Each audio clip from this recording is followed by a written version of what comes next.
आपको छोड़ के जाने वाला इंसान वापस क्यों आता है और इस वक्त वो क्या सोच रहा है? तो मेरे दोस्त, तो मेरी मोहब्बत।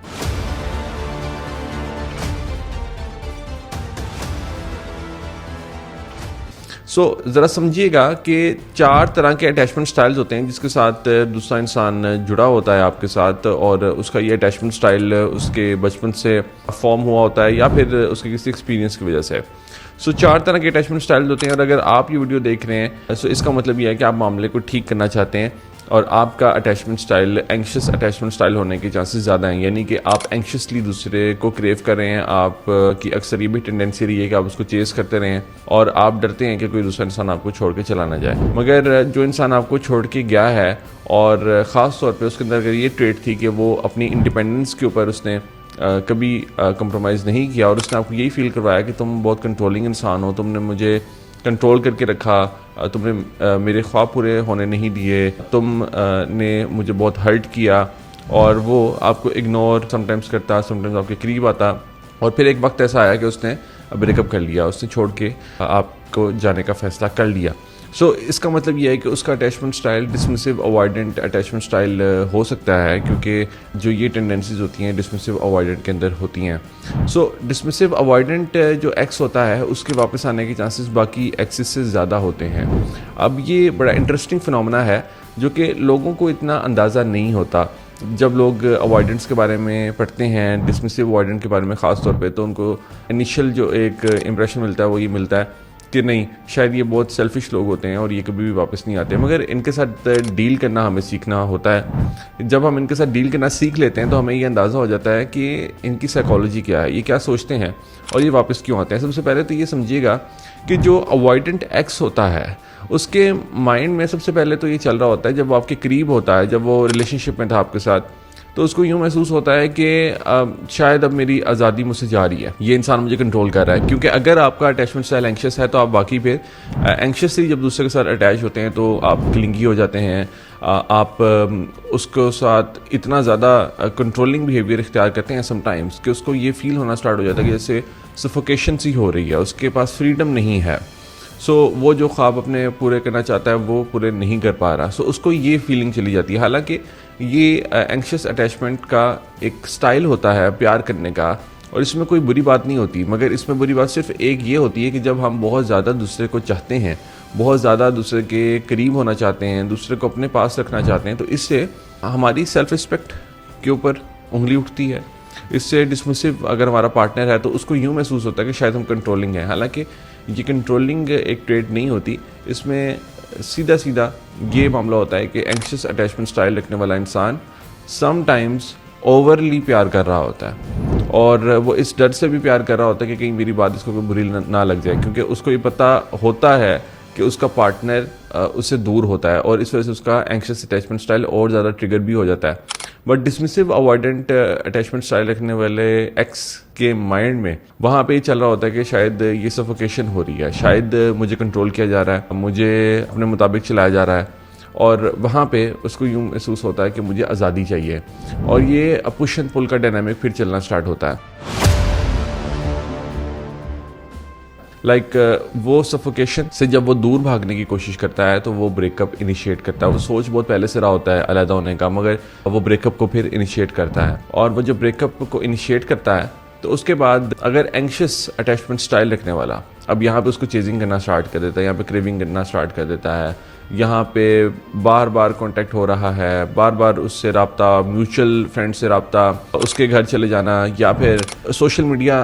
को यूज़ करते हुए हर मुमकिन कोशिश करना, दूसरे नंबर्स ले लेना, हर तरह से उसको चेज़ करना। अगर ये तमाम चीज़ें होती हैं तो यहाँ पे डिसमिसिव अवॉइडेंट मज़ीद दूर होता है, क्योंकि उसका यहाँ पे जो शक था कि ये इंसान मुझे कंट्रोल करता है, वो शक अब शक नहीं रहता,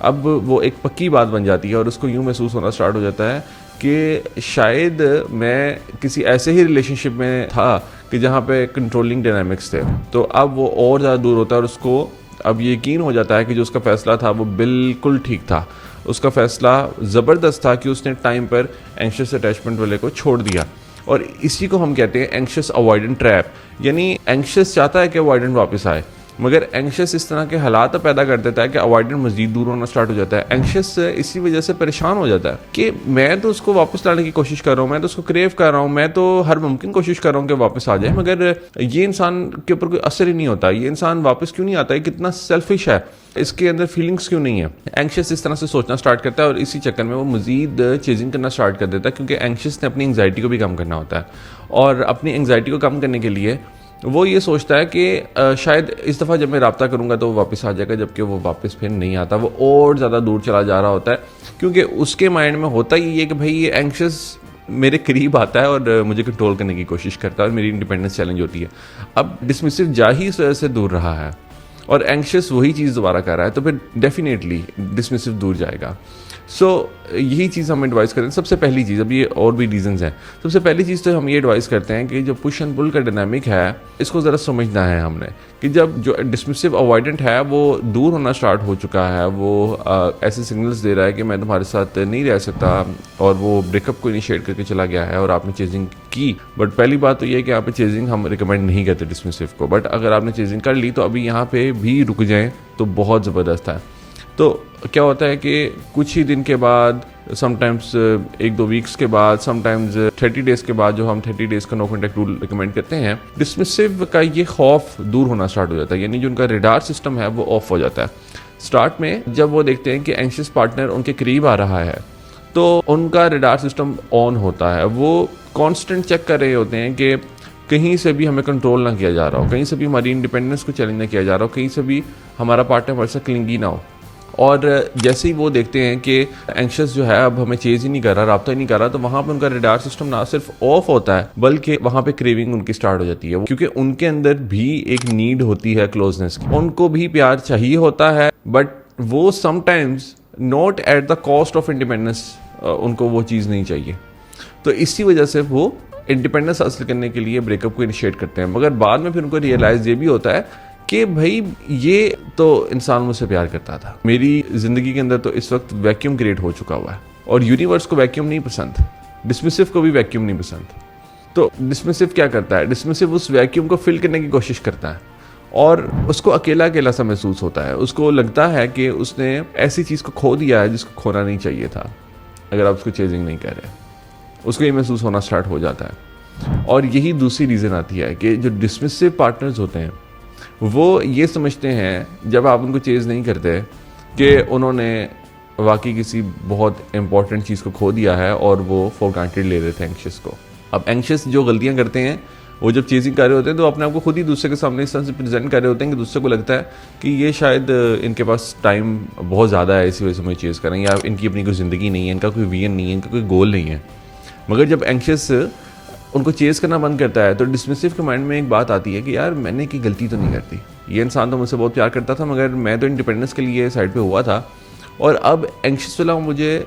चेज़ ही नहीं कर रहा, तो इसका मतलब क्या है कि मैंने शायद उसको गलत जज किया, शायद वो एंग्शियस था ही नहीं। तो इस तरह से डबल गैसिंग डिसमिसिव करना स्टार्ट कर देता है और डिसमिसिव को फिर यूँ महसूस होता है कि शायद उसकी हार है, शायद उसने गलत जज किया और एंग्शियस वाला अब उससे दूर चला गया। तो फिर वो वापस आता है, वो इसको अपनी ईगो का भी पार्ट बना लेता है और यही आती है तीसरी रीज़न कि वो ईगो का भी पार्ट बना लेता है। उसको लगता है कि एंग्शियस वाला एक वक्त था कि वो मुझे ही सब कुछ समझता था, मुझे रोकने की कोशिश कर रहा था, मुझे चेज़ करने की कोशिश कर रहा था और अब ये मुझे छोड़ के कैसे जा सकता है। तो वहाँ पे वो अपने उस कन्फ्लिक्ट को ख़त्म करने के लिए भी वापस आता है और ये देखता है कि एंग्शियस वाला क्या स्टिल वहाँ पे है उसके लिए, क्या एंग्शियस वाला अब भी अवेलेबल है डिसमिसिव के लिए। तो तब तक एंग्शियस वाले का पैटर्न चेंज हो चुका होता है। एंग्शियस वाला अगर अपने पे काम करता है, कोचिंग के अंदर आता है, अगर हमारे साथ रब्ता करता है या फिर वो खुद अपने पे काम करता है, तो एंग्शियस वाले का पैटर्न चेंज हो जाता है और उसके दिल के अंदर जो खौफ होता है कि डिसमिसिव उसको छोड़ के चला जाएगा, वो खौफ ख़त्म हो चुका होता है अगर उसने वाकई काम किया होता है तो, और अपने पैटर्न्स को समझा होता है। तो क्या होता है कि डिसमिसिव वाला फिर वापस आता है और जब वो एंग्शियस को एक चेंज्ड इंसान के तौर पे देखता है तो फिर क्या ही ज़बरदस्त बात है। तो डिसमिसिव वाला रिग्रेट करता है कि उसने इस इंसान को क्यों छोड़ा, ये इंसान तो हीरा था, ये इंसान तो ज़बरदस्त था, इसने तो मेरी फ्रीडम को जो है वो चैलेंज नहीं होने दिया, इसने मुझे चेज़ नहीं किया, मुझे लग रहा था कि ये इंसान मेरी जान नहीं छोड़ेगा मगर इस इंसान ने तो मुझे छोड़ दिया और मुझे आज़ाद छोड़ दिया। और फिर वो दोबारा से आपके करीब आता है। और समटाइम्स हमने ऐसे केसेस भी देखे हैं कि डिसमिसिव भी जो है वो एंग्शियस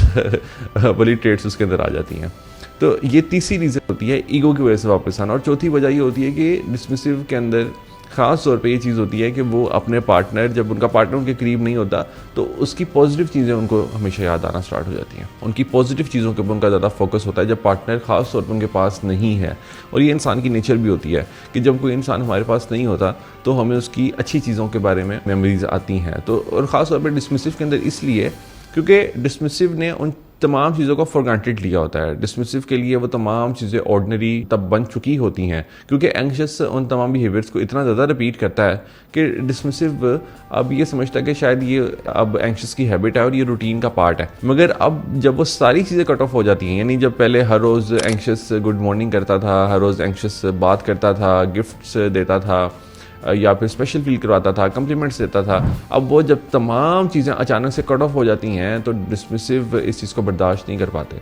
डिसमिसिव अब अच्छी चीज़ों को याद कर रहे होते हैं। उनको यही लगता है कि शायद उन्होंने घाटे का सौदा कर लिया है, शायद उन्होंने एक गलत फैसला कर लिया है एंग्शियस को छोड़ने का, और वहाँ पे फिर डिसमिसिव वापस आता है। और डिसमिसिव जो है उसको ये पांचवी रीज़न कि डिसमिसिव को डोपामीन स्टार्ट में जब मिल रहा होता है आपको छोड़ के, उसको ये महसूस होता है जैसे वो आपको इनिशियली कुछ दिनों में उसको डोपामीन का एक हाई सर्ज मिलता है। वो इसलिए क्योंकि उसको ये फील होता है कि वाकई उसने अपनी आज़ादी हासिल कर ली है, कि वाकई ही अब वो इंडिपेंडेंट है, अब उसको कंट्रोल करने वाला कोई नहीं है। मगर जैसे ही with the passage of time आप उसको चेजिंग नहीं करते तो वो डोपामीन मिलना भी बंद हो जाता है। उसको वो अब खुशी नहीं हो रही होती है, अब उसको रिग्रेट हो रहा होता है, अब उसको अच्छा खासा गिल्ट हो रहा होता है कि उसने गलत फैसला कर लिया। मगर फिर भी डिसमिसिव वापस आने की तब डिसीजन उसका नहीं लेता। वो इतना इनिशियली कुछ डेज के अंदर डिसीजन नहीं लेता क्योंकि वो अभी भी ये सोच रहा होता है कि उससे गलत फैसला हो कैसे गया। तो वो with the passage of time थोड़ा वेट करता है कि अब एंग्शियस जो है ना वो ट्रिगर होगा दोबारा और मुझे अब रब्ता करेगा, अब एंग्शियस मुझे रब्ता करेगा। मगर जब एंग्शियस टोटली गायब हो जाता है तो डिसमिसिव से वो बात बर्दाश्त नहीं होती और डिसमिसिव फिर एंग्शियस को खुद रब्ता करता है। इसमें कुछ दिन लगते हैं, कुछ वीक्स लगते हैं, इवन समटाइम्स कुछ मंथ्स भी लगते हैं। मगर ये डिपेंड करता है आपके रिलेशनशिप डायनामिक्स के ऊपर, ये डिपेंड करता है कि आपने कितनी चेजिंग की, ये डिपेंड करता है कि आपका रिलेशनशिप कितना पुराना था, ये डिपेंड करता है कि किस तरह की बॉन्डिंग थी। मगर डिसमिसिव वापस ज़रूर आता है, डिसमिसिव वापस ज़रूर आता है। और ये वीडियो बनाने का मकसद ये है ताकि आपको ये रियलाइजेशन हो कि डिसमिसिव पार्टनर को चेज़ ना करें, डिसमिसिव पार्टनर को अभी चेज़ मत करें। और मुझे देखने दें, अगर आप चाहते हैं कि आप किसी मैरिटल रिलेशनशिप के अंदर तो आप मैसेज करके अपने कोचिंग सेशंस बुक करवा सकते हैं ताकि हम आपके केस को एनालाइज कर लें और ये देखें कि कितने दिन हो चुके हैं नो कॉन्टैक्ट को और क्या डायनामिक्स आप लोगों के और किस तरह से हम उसको ठीक कर सकते हैं। क्योंकि समटाइम्स अक्सर लोग डिसमिसिव अवॉइडेंट को फियरफुल अवॉइडेंट के साथ भी कंफ्यूज करते हैं। सो कहीं ऐसा तो नहीं कि आपका पार्टनर डिसमिसिव ना हो वो फियरफुल अवॉइडेंट हो, या फिर वो फियरफुल अवॉइडेंट ना हो वो डिसमिसिव अवॉइडेंट हो। तो अक्सर लोग क्योंकि कंफ्यूज कर देते हैं, इसीलिए आप दिए गए व्हाट्सएप नंबर पर रब्ता करके अपने कोचिंग सेशंस को आप प्लान कर सकते हैं। सो अगर ये तमाम स्टेजेस से अभी आप गुजर रहे हैं तो आपको घबराने की कोई ज़रूरत नहीं है, आपका प्रॉब्लम इंशाल्लाह सॉल्व होगा। बट आपको इस सारे डायनामिक को समझना है, एंग्शियस अटैचमेंट स्टाइल को भी समझना है और अवॉइडेंट अटैचमेंट स्टाइल को भी समझना है और इन दोनों के ट्रैप को भी समझना है क्योंकि ये एक विशियस साइकिल है जो कि रिपीट होता रहता है। यानी एंग्शियस अवॉइडेंट के करीब जाता है, अवॉइडेंट दूर जाता है और फिर जब एंग्शियस उसको चेज़ करना बंद कर देता है तो अवॉइडेंट वापस आता है। अवॉइडेंट जब वापस आता है तो वो देखता है कि एंग्शियस अब चेंज हो गया है, तो फिर अवॉइडेंट का अब इंडिपेंडेंस वाला जो उसका दिल होता है वो अब ट्रिगर नहीं होता और वो फिर एंग्शियस के साथ अपनी ज़िंदगी गुजारता है। मगर यहाँ पे एंग्शियस को बड़ा केयरफुल रहना होता है क्योंकि उसने अपने पैटर्न्स को क्योंकि अभी रिसेंटली चेंज किया होता है तो पैटर्न्स को चेंज होने में थोड़ा टाइम भी लगता है। एंग्शियस अगर दोबारा से रिलैप्स करता है तो दोबारा से डिसमिसिव का ये फ्रीडम वाला एलिमेंट ट्रिगर हो जाता है और फिर दोबारा से डिसमिसिव छोड़ के जा सकता है। मगर जब एंग्शियस अपने आप को ठीक करता है, अपने पैटर्न्स को समझता है, तो डिसमिसिव भी वो हैंडल कर सकता है। सो दिए गए व्हाट्सएप नंबर पर रब्ता करके आप अपने कोचिंग सेशंस वो करवा सकते हैं। All the best.